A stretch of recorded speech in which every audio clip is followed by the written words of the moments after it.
आज मैं कोई मोटिवेशन स्पीच नहीं दूंगा, बस बोर्ड एग्ज़ाम की सिंपल सच्चाई शेयर करूंगा। अगर आप भी 10th या 12th में हो और आप भी ये चीज़ फील कर रहे हो तो ये वीडियो आपके लिए। So hey what's up guys, welcome back to our channel, welcome back to our video. तो आज की वीडियो में हम बात करेंगे बोर्ड एग्ज़ाम की सच्चाई। आपने थंबनेल देख ही लिया होगा, एग्ज़ाम रियलिटी चेक। तो इसमें कुछ ऐसे पॉइंट्स पे बात करेंगे जो मैंने अब जब मैं 10th या 12th में था और मैंने अपने एग्ज़ाम दिए थे तब मैं कैसा फील करता था और अब कैसा फील करता हूँ। क्या बोर्ड एग्ज़ाम उस तरीके से हम लेते हैं जिस टाइम हम उस एज में होते हैं या नहीं। तो बस वही चीज़ ये शेयर करनी है और मैं बताऊँगा आपको। देखो, बोर्ड एग्ज़ाम इतना बड़ा क्यों लगता है? हाँ बिल्कुल है, क्योंकि हम लाइफ में ऐसा पहला एग्ज़ाम होता है कोई कि हम किसी चीज़ के लिए अच्छे से प्रिपेयर करते हैं। एक एग्ज़ाम आता है 9th में NTSC का, बहुत सारे एग्ज़ाम आते हैं ओलंपियाड्स वगैरह, but most of the students face करते हैं first exam board exam 10th class में।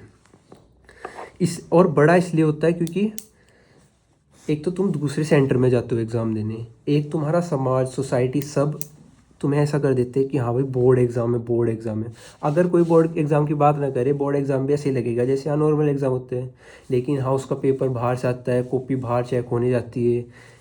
स्कूल में ऐसी चीज़ पहली बार फील करते हैं बच्चे 10th क्लास में, तो बड़ा है। बड़ा इसलिए भी है, अगर नंबर आते तो तुम्हें बहुत से लोग तो वहीं जज कर लेते थे अब से पहले।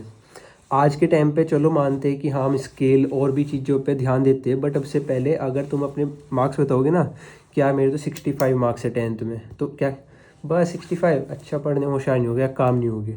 आज के टाइम पे 65, हाँ ठीक है भाई, तुझ पर और कुछ काम आता होगा अच्छे से, उस 65 की वैल्यू ऐसे नहीं मानेंगे, बहुत कम है। लेकिन पहले के ज़माने में या अब भी बहुत से लोग मानते होंगे कि कम नंबर है तो ये तो कुछ नहीं कर सकता। डेली वीडियो बनाओ, इसी टाइम गाड़ी आवे कोड़े वालों की।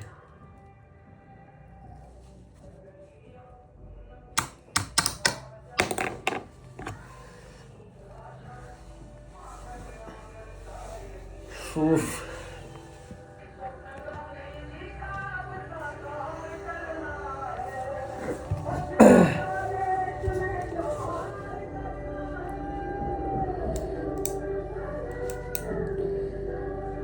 अब तक देश में चलता था कि साफ़ सफाई रखो, अब देश में चलता है कि पोल्यूशन कम रखो। आने वाले टाइम में और कुछ हो जाएगा।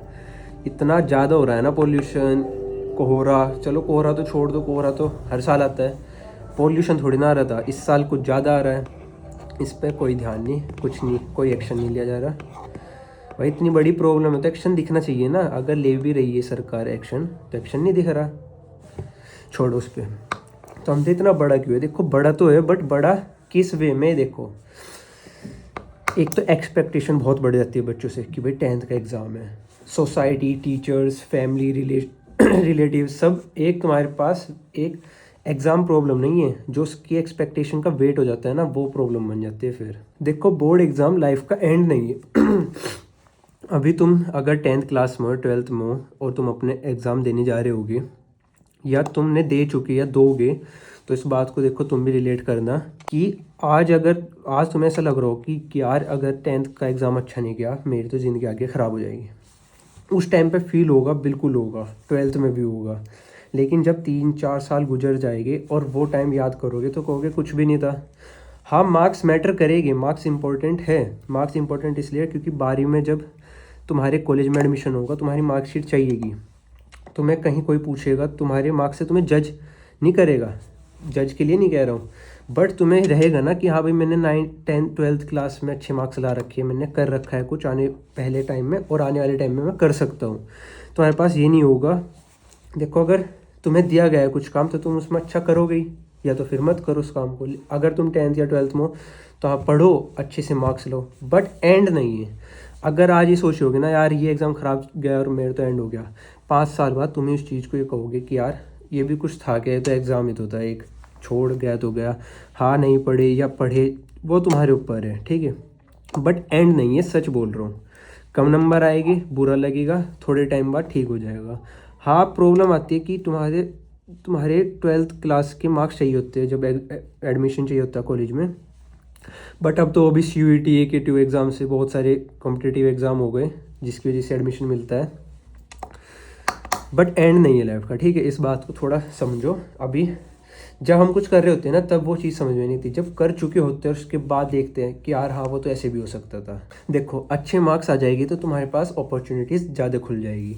अगर तुम्हें मैथ्स पढ़नी आने वाले टाइम में और 10th में तुम्हारे 50% ही रह गए नंबर, और मैथ्स तो बहुत से स्कूल वाले ऐसा करते हैं कि क्राइटेरिया लगाते हैं कि 60% पे मैथ्स मिलेगी, 65 पे मिलेगी, 70 पे मिलेगी, बहुत सौ में नहीं लगाते।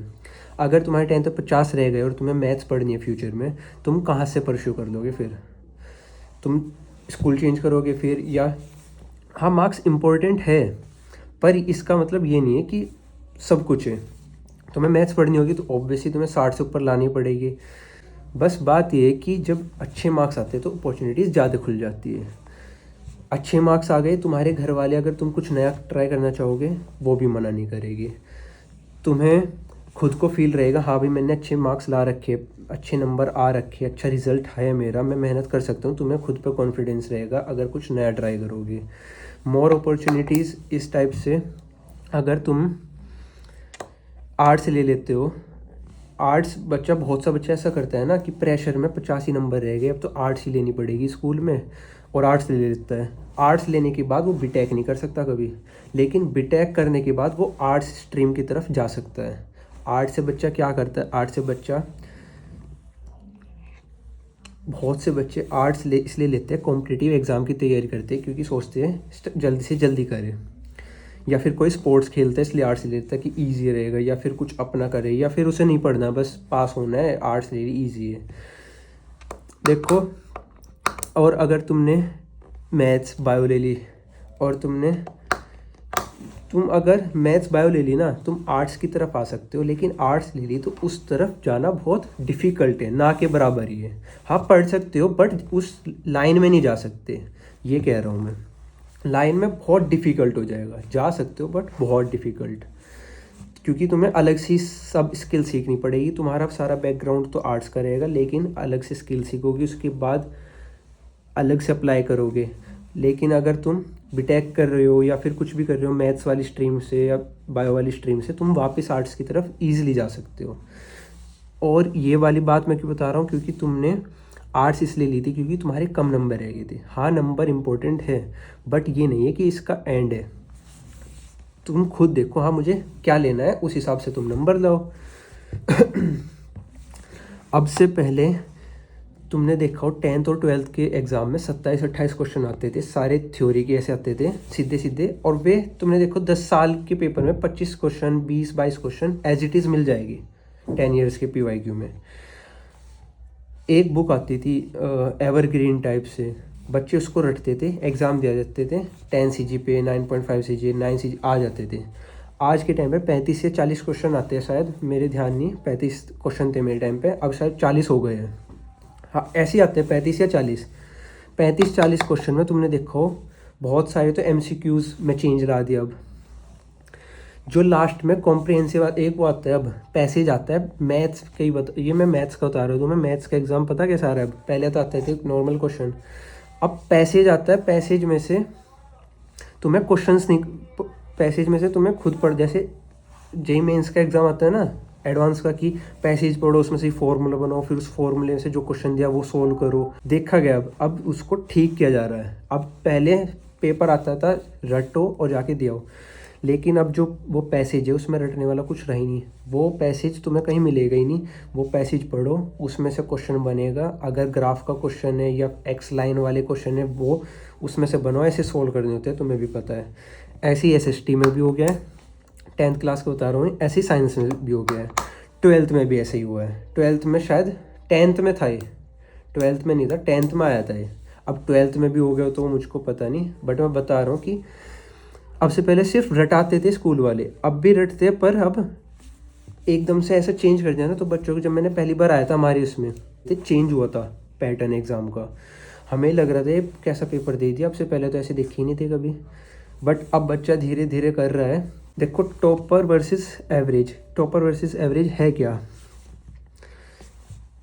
टॉपर से जाके पूछना दिन में कितने घंटे पढ़ता है, वो कहेगा मैं 4-5 घंटे पढ़ता हूँ। एवरेज से जाके पूछना कितने घंटे, वो कहेगा मैं पढ़ता ही नहीं हूँ। तो आ गया ना वो एवरेज वाला भी जिस दिन 4-5 घंटे पढ़ने स्टार्ट कर देगा वो भी टॉपर हो जाएगा।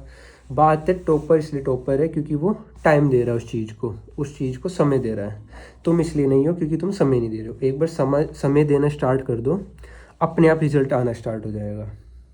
तुम समय नहीं दे तो आज दे दोगे 6 घंटे बैठूंगा लगातार पढ़ने, कल को नहीं पढ़ा, उसका फ़ायदा क्या है? आज 2 घंटे पढ़, कल भी 2 घंटे पढ़, परसों भी 2 घंटे पढ़, अच्छा लगने लगे 2.5 कर दे, 3 कर दे।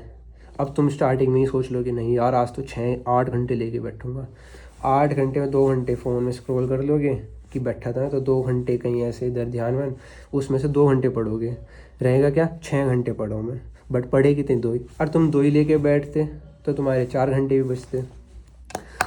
टॉपर इसलिए क्योंकि वो समय दे देता है और तुम समय नहीं देते हो। हाँ कुछ होता है कि किसी बच्चे की, वो कहते हैं ना कि इसे जल्दी समझ में आता है, इसे देर में समझ में आता है। भाई उसे वो चीज़ जल्दी समझ में आ रही है, तुम्हें कुछ और चीज़ जल्दी समझ में आएगी, है ना? समझ रहे हो? उसे पढ़ाई में जल्दी इसलिए समझ में आता है क्योंकि उसने पढ़ाई में समय दिया है। तुम कहते हो ना जो टॉपर है वो रेस करके दिखाए मेरे साथ, मैं भी ये सोचता हूँ कि यार वो तो एक स्पोर्ट एक्टिविटी कर ही नहीं सकता। तुम कर सकते हो ना, वो नहीं कर सकता। तुम इसलिए कर सकते हो तो क्योंकि तुम खेलते हो, वो नहीं खेलता। लेकिन जिस दिन वो भी खेलने लग जाएगा वो भी तुम्हारे लेवल पर आ जाएगा। वो पढ़ता है इसलिए वो आगे है, तुम नहीं पढ़ते हो इसलिए तुम पीछे हो। तो समय देना स्टार्ट कर दो, टॉपर एवरेज इक्वल आ जाएगा। देखो पेरेंट्स और सोसाइटी को प्रेशर को बिल्कुल आता है प्रेशर। जब 10th का एग्ज़ाम होगा तुम्हारे पास एक ऊपर ऐसा प्रेशर रहेगा, तुम एक तो तुम्हें पता ही रहेगा ये प्रेशर चल भी रहा है क्या मेरे साथ। तुम्हारा उस टाइम पे वो एज ही ऐसी होती है कि तुम और चीज़ सोच ही नहीं पाते। हाँ 10th और 12th का बस बोर्ड एग्ज़ाम रह जाता है, और प्रेशर फैमिली भी डालती है, प्रेशर टीचर्स से भी आता है, प्रेशर रिलेटिव सोसाइटी हर जगह से प्रेशर बना हुआ है कि हमें 10th 12th के एग्ज़ाम है। जो भी कह रहे हैं सुनते रहो और अपना पढ़ते रहो, ठीक है? सुनते रहो, पढ़ते रहो, एग्ज़ाम भी हो जाएगा, रिज़ल्ट भी आ जाएगा, कॉलेज में भी चले जाओगे, सब कुछ हो जाएगा। अगर पढ़ोगे नहीं तो कॉलेज अच्छा नहीं मिलेगा, कॉलेज के टाइम पे बहुत प्रॉब्लम हो जाएगी। मिल जाएगा, मैं नहीं कह रहा एंड हो जाएगा सब कुछ, बट अगर तुम्हें अच्छा कॉलेज मिल सकता था, कब मिल सकता था? जब तुम अपने 10वीं 12वीं में अच्छे से पढ़ लेते। ये नहीं कह रहा हूँ लाइफ एंड हो जाएगी। बात सिर्फ इतनी है, अगर तुम्हें एक बहुत अच्छा कॉलेज मिल सकता था और तुम्हें वो कॉलेज नहीं मिला तो वो सिर्फ जो 10वीं 12वीं में पढ़ने का समय था तुम वहाँ नहीं पढ़े, थोड़ा सा पुश कर लेते ना अपने आप को, तो शायद जिस कॉलेज में अब एडमिशन के लिए धक्के खा रहे होगे उससे अच्छा कॉलेज मिल जाता। तो बस 10वीं 12वीं के टाइम को थोड़ा अच्छे से यूटिलाइज करो। रही बात पेरेंट्स सोसाइटी वाली, देखो बोलेगी ना, हम उल्टा जवाब दे सकते ना हम कुछ कर सकते। तो साफ बात है, सुनो जो बोल रहे ठीक है, अच्छी लगे तो अप्लाई कर लो, अच्छी ना लगे तो बस सुन लो और अपना पढ़ते रहो। 2-3 साल उस टाइम 8-10 घंटे थोड़ी ना पढ़ना है, 2 घंटे रोज़ भी पढ़ोगे बहुत है, काफ़ी है। तुम्हें लगता है कि 4 सब्जेक्ट है, आधा घंटा ऐसे दूंगा, अरे आज फिज़िक्स पढ़ ले, कल मैथ्स पढ़ ले, बट ये नहीं होना चाहिए कि आज फिज़िक्स पढ़ी, कल मैथ्स, परसों केमिस्ट्री, तो उस अगले दिन वापस फिज़िक्स आनी चाहिए। ये नहीं कि हाँ 3 दिन पढ़ी थी, अब चौथे दिन केमिस्ट्री पढ़ के 5वें दिन ब्रेक ले लिया, फिर 6ठे दिन मैथ्स ले ली, 7वें दिन गैप ले लिया, फिर 8वें दिन फिज़िक्स पढ़ी। तो पहले दिन थी फिज़िक्स और 8वें दिन थी, तो ना ये पढ़ा काम आएगा ना 8वें दिन। हाँ आज फिज़िक्स पढ़ी पहले दिन, दूसरे दिन मैथ्स पढ़ी, तीसरे दिन केमिस्ट्री पढ़ी, चौथे दिन तुम्हें इंग्लिश पढ़नी इंग्लिश पढ़ दो, 5वें दिन वापस फिज़िक्स पर आ जाना, तब अच्छा है। और अगर ऐसे नहीं करना तो हाँ 1-1 घंटा डेली दे लो, फिज़िक्स 1 घंटा, केमिस्ट्री 1 घंटा, मैथ्स 1 घंटा। बट इसमें बहुत कन्फ्यूजन है कि अब ये ठाऊँ 1 घंटे के लिए, अब ये ठाऊँ। तो मैक्सिमम 2 सब्जेक्ट पढ़ो। अगर एग्ज़ाम दूर है, एग्ज़ाम पास है तो फिर डेली सारे पढ़ने पड़ेगी एक दिन में। और एग्ज़ाम अगर दूर है कि भाई अभी तो सिलेबस पढ़ ही रहा हूँ मैं, तो अब तो बोर्ड एग्ज़ाम आ रहे हैं, तो भाई अब दिन में मिनिमम 2 सब्जेक्ट तो पढ़ो ही पढ़ो। 2 के साथ एक ईजी ले सकते हो, जैसे इंग्लिश होता है बहुत सौ का, अगर 10th में तो SST हो जाता है, 12th में तो इंग्लिश ही रहता है। देखो बोर्ड एग्ज़ाम से चीज़ें सीखना सीखो, क्योंकि आने वाले टाइम में यही चीज़ तुम्हें और किसी चीज़ से सीखने को मिलेगा। इससे अच्छा है जब तुम अपनी स्कूल लाइफ में हो तो वहाँ से सीख लो। एक तो टाइम मैनेजमेंट करना सीख लो, एक प्रेशर कैसे हैंडल होता है ये करना सीख लो, क्योंकि प्रेशर रहता है, प्रेशर में तुम एग्ज़ाम दे के आओगे, एग्ज़ाम जिस दिन दोगे उस दिन के बीच में 3 दिन का गैप रहेगा, उसको कैसे अच्छे से टाइम मैनेजमेंट के साथ अच्छे से कैसे यूटिलाइज़ कर रहे हो, कहाँ कहाँ क्या पढ़ना है, उस प्रेशर को हैंडल कर रहे हो। ये चीज़ आने वाले टाइम में भी सीखनी पड़ेगी, पक्का सीखनी पड़ेगी, आएगी ये। या तो कॉलेज में हो, आने वाले टाइम में जॉब में हो, चलो जॉब तो दूर की बात है, कॉलेज में भी सीखना पड़ेगा। तो उससे बेटर है ये चीज़ अभी सीख लो जब तुम्हारे हाथ में है। एक तो टाइम मैनेजमेंट और दूसरा प्रेशर हैंडल करना। ये चीज़ आने वाले टाइम में अगर अभी सीख ली बहुत काम आ जाएगी, क्योंकि आने वाले टाइम में तो तुम सीखोगे ही। तो अच्छा है जब तुम्हारे पास टाइम है और तुम्हारे साथ ये चीज़ चल रही है, बोर्ड एग्ज़ाम वाली चल रही, क्या मतलब तुम अपने 10th और 12th वाले पीरियड में हो, तो इसको साथ साथ सीखते रहो। इससे एज अ कोशिश करो कि हाँ मैं कितना ज़्यादा इससे आउटपुट ले सकता हूँ अपने आप को, ठीक है। और देखो एग्ज़ाम को ना सीरियस मत लो, सिंसियरली लो। देखो सीरियस में और सिंसियर में बहुत फ़र्क है। सीरियस नहीं होना है, हमें सिंसियर होना है, ठीक है। अब बड़े हो रहे हो तो सिंसियर की तरफ बढ़ो, ना कि सीरियस की तरफ। सिंसियर में ही सीरियस आ जाता है, सिंसियरिटी में ही सीरियसनेस आ जाती है, ठीक है। देखो जो कंट्रोल में है वही करो। कंट्रोल में कैसे? अब एंड टाइम चल रहा है एग्ज़ाम का, 40 दिन बचे, 50 दिन बचे। ये लाइट डेली, कूड़े वाला भी डेली आवे और लाइट भी इसी टाइम डेली भाग गया। बस थोड़ी देर की रह गई, ये बन जा। जो कंट्रोल में है बस वही करो। जैसे कि अगर अब 40 दिन बचे और कुछ नहीं पढ़ा था, तो उतना पढ़ लो कि दिमाग पे ज़्यादा प्रेशर भी ना जाए, और थोड़ा बहुत पढ़ भी लो। हाफ सिलेबस पढ़ लो, हाफ से थोड़ा ज़्यादा पढ़ लो। पुश कर सकते हो कि हाँ पॉजिटिव वे से पुश कर सकता हूँ, तो 100 की तरफ भी जा सकते हो। लेकिन अगर तुम्हें लग रहा है 50 के ऊपर जाके तुम्हें ना तो 50 रहेगा, मेंटल पीस भी ख़राब होगी, और जो पुश करना चाह रहा था वो भी नहीं हो पाएगा, तो फिर 50 ही कर लो। इसको शांत रख के जितना कर सकते हो उतना करो। देखो बोर्ड एग्ज़ाम इम्पोर्टेंट है, मैं मानता हूँ, पर इतना भी नहीं कि अपनी मेंटल हेल्थ, मेंटल पीस को ख़राब कर दो।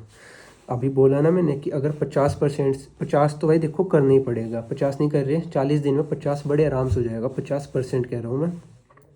अभी 40 दिन बचे रहे। ये वीडियो ज़रूरी नहीं भी देख रहे हो आप, कभी भी देखो, लेकिन जब 40 दिन रह जाएगी तुम्हारे एग्ज़ाम से पहले, तो 50% तो तुम बड़े ईजिली 100 भी करते हैं बच्चे। अगर कुछ भी नहीं पढ़ा, 50 ईजिली कर लोगे। 50 के बाद तुम चाहते हो कि हमें पुश करूँगा और 60, 70, 80 की तरफ, तो अगर ये ठीक है तभी करना, नहीं तो मत करना, क्योंकि वो 50 भी ख़राब चला जाएगा अगर ये ख़राब हो गया। ख़राब इन द सेंस मतलब मेंटल पीस ये आ गया यार, ना नींद पूरी हो पा रही, ना एग्ज़ाम का पढ़ा जा रहा, बर्डन आ रहा है, कुछ नहीं हो रहा, तो 50 ही इनफ है। और एक क्वेश्चन और मुझे आपसे पूछना था, अगर 10th 12th में हो तो, या फिर एग्ज़ाम दे चुके हो, कि आप अपनी लाइफ में जब बोर्ड एग्ज़ाम दे रहे थे या आप दोगे, तो बोर्ड एग्ज़ाम से सबसे ज़्यादा प्रेशर किस चीज़ से फील करते हो या करते थे, ये बता देना। बस यही पूछना था। और आज की वीडियो में इतना ही। Thanks for watching, bye.